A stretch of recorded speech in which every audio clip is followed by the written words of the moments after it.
Hi, how you guys doing today? Hi. I'm so excited to come on and talk to you guys today. I feel like mostly because I need to process through some stuff, and sometimes for me it's just a verbal thing. I just need to talk it out and then I find my answers. I am definitely a verbal processor. But over the past, 2 days, but especially today, I've been kind of digging into some things. I noticed today and yesterday that I was kind of in my stuff a little bit, which for me shows up as like oh, I'm just exhausted, or I'm overdrawn, or I don't have any energy, or I'm doing so much for people, or blah, blah, blah. Pretty much whenever the poor me shows up, I know that I'm in my survivor self. And that's kind of across the board for everybody. Like whenever we're in the poor me, or the like, why does this have to happen? Or whenever we feel like we just like don't have any power in a situation, then we know we're kind of in the victim and in our survivor self. So for me, it's like a really great highlighter to be like, okay, your survivor self is up. What's going on? What do you need? What's not getting looked at? Like, what of your stuff can you own right now? Because it's yours to own. So I woke up this morning and I was like, all right, I got to take some ownership of this. I got to figure out like why my survivor self is up and why the poor me is showing up, and own it and do something about it. So what I noticed today was the part of me that I've been working on for a couple of weeks actually, around feeling pulled, feeling like I don't have enough energy, or feeling pulled by people in my life.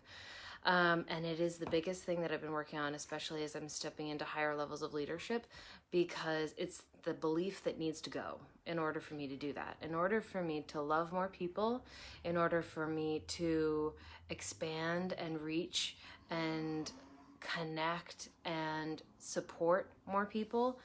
I need to kind of scrap this belief, rewrite it a little bit. And the belief is that I don't have enough energy to be with all of it, to do all of it, to love that many people. I essentially don't have enough energy, which is just an old belief, and it's crap. And it's getting in my way. So I noticed it coming up, especially this morning when I was feeling overdrawn. And I also feel overdrawn a lot when I'm not taking time for myself, when I'm not checking in on a regular basis, and I'm not just taking a little bit of time to step away and recalibrate. That seems to be the word that keeps coming up today. Recalibrating my energy. And the thing is that it takes a lot of ownership to recalibrate. You have to actually see that your survivor self is showing up, or something's happening where you don't feel powerful.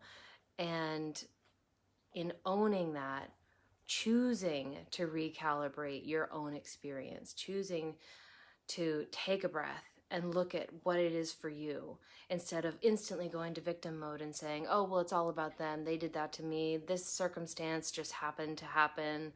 You know, all of the things that we do as humans, lovely little humans, that put the focus out there instead of in here, which, babe, all the stuff that happens comes from here. Every feeling, every thought, every experience is because it has somewhere to live in you. So I was like, all right, time to own this, time to see what it is for me. And for me, you know, that moment of stepping into myself and sometimes away from everything else is that kind of moment to get super, super clear.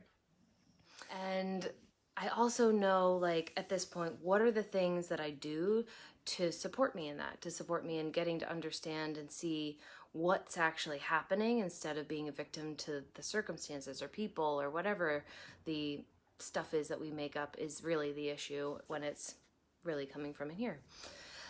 So for me, the tools that I know are talking. I love to talk through it, especially with really trusted friends that help me process rather than believe my story. Big difference. Supportive friends that help me process instead of believe my story. And then the other thing is going for a walk.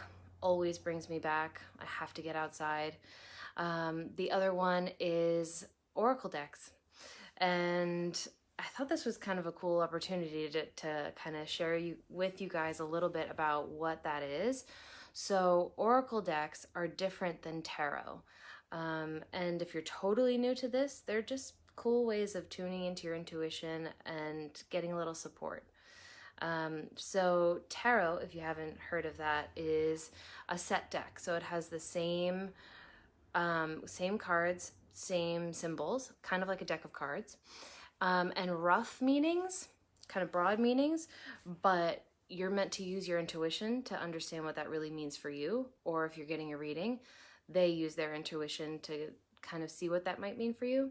And I love them. They're super, super cool. But personally, this is a total personal preference.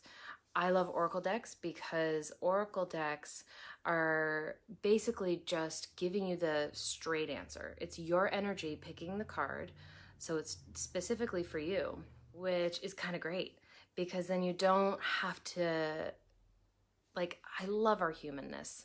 I do. I love our humanness, but it's really hard sometimes to separate our intuition from our own mind, our own ego, our own stuff.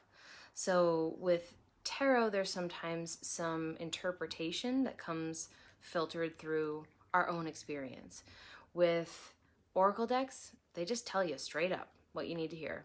So I was drawn, for whatever reason, to my animal spirit deck, which it's backwards for you guys, sorry, which is actually how I found my tattoo that I love so much, because they actually have it on the back of the deck.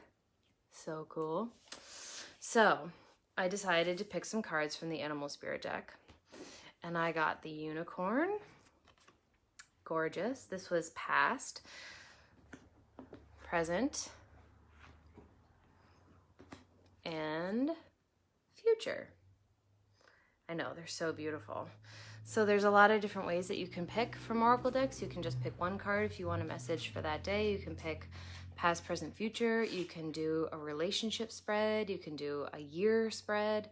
There's lots of different ways to do oracle decks. They're super, super fun. And all the decks usually have some kind of a guide in the front. But so I chose my deck, or I chose my cards, and just, it's whatever you're drawn to. So it's also very intuitive. It's just whatever your energy is drawn to. And the unicorn, which was my first card, is a lot about like that first curiosity. So like that first moment of getting curious about the divine, which was my past, you know, that like that first initiation into the magic, and got me started into this world of crazy, kooky, awesome magicness. And then the oyster was my present, which is kind of like where my challenge is right now. And it's perfect because it's like all about the fact that I'm super focused and determined at the moment, but that I'm not fully trusting the gifts that I have, and also sometimes taking them for granted.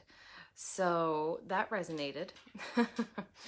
I think there's more to unravel there, but it's kind of interesting. And then the next card, which is my future, is the elk. And that's like super strong, supportive, kind, and reliable and consistent. So I think for me, it was seeing the progression of like, okay, you started off, you got really curious, you started tuning into the magic. Now you're in this place of like opening up into something even more and allowing the world to see the pearl or the thing that you're hiding inside the oyster. That was Mulligan. And then the elk is like, okay, let's be super consistent and reliable and grounded in this new sharing of who you are. So as usual, the cards were spot on. They always are. I don't know how, it's just beautiful and alignment. I think it's because I trust it. But it's been a really interesting day of unraveling some things.